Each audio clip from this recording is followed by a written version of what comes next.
What's up, everyone? Welcome to Power Play with CJ. Today, the U.S. Olympic team delegation to Sochi was announced, and Billie Jean King, was one of the bigger names, was the biggest name on it, being one of the more iconic sports figures of the 20th century for gender equality in sports and just for being a great athlete regardless of gender.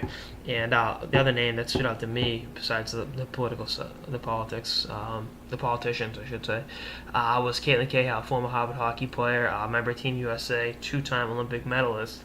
Who will also be part of the Olympic delegation. And like Billie Jean King, she's openly lesbian, which is an awesome sign of equal. How far society. There's still a long way for society to go, but to have two openly homosexual women in such high positions of power in the country's for the most part highest sporting honor, I guess.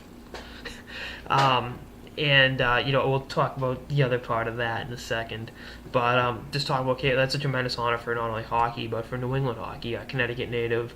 It's awesome, and I'm sure she'll represent our country very well in Sochi. Now, the other part.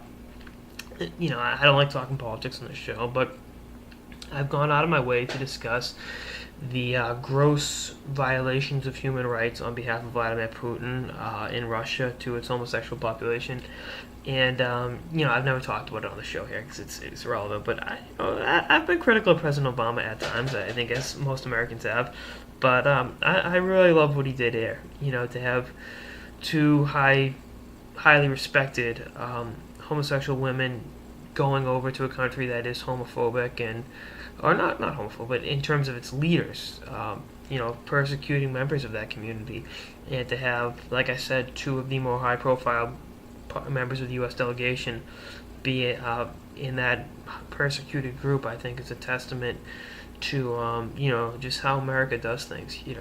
You're not going to act like that, and it's not acceptable at all, regardless of what group is being persecuted. We won't stand for that, and we're gonna let our opinion be known. And I think that's a tremendous thing President Obama's done, and I'm sure both Ms. Cahow and Billie Jean King will definitely let the Russian politicians, especially Billie Jean King. I'm afraid of that woman.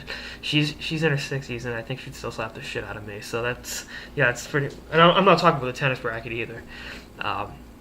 She's tough. But I like what's going on here, and will it change anything? That remains to be seen. But I think in terms of the public image of the United States and Sochi, having having two very powerful women there will definitely there'll be discussions there, and if there's dialogue, then maybe change can happen, and maybe the homosexual community in Russia will feel less ostracized, and maybe Putin will lighten up the reins. Now, I wouldn't bet on that because Putin is one of the biggest dirtbags on the face of the planet. But we'll see what happens. But anyway, as an American, as a New England hockey member of the New England hockey community, I guess best way to say it. I'm proud to have Caitlin Cahow representing the country and representing, like I said, hockey in New England, and I'm sure she'll do a fantastic job. And I'm sure the Team USA on the whole will take some motivation from both herself and Billie Jean King. Anyway, that's this episode of the Power Play with CJ on Caitlin Cahow being named alongside Billie Jean King to the U.S. Olympic delegation of Sochi. Stay tuned for episodes throughout the season, Olympics, and beyond. Later, guys.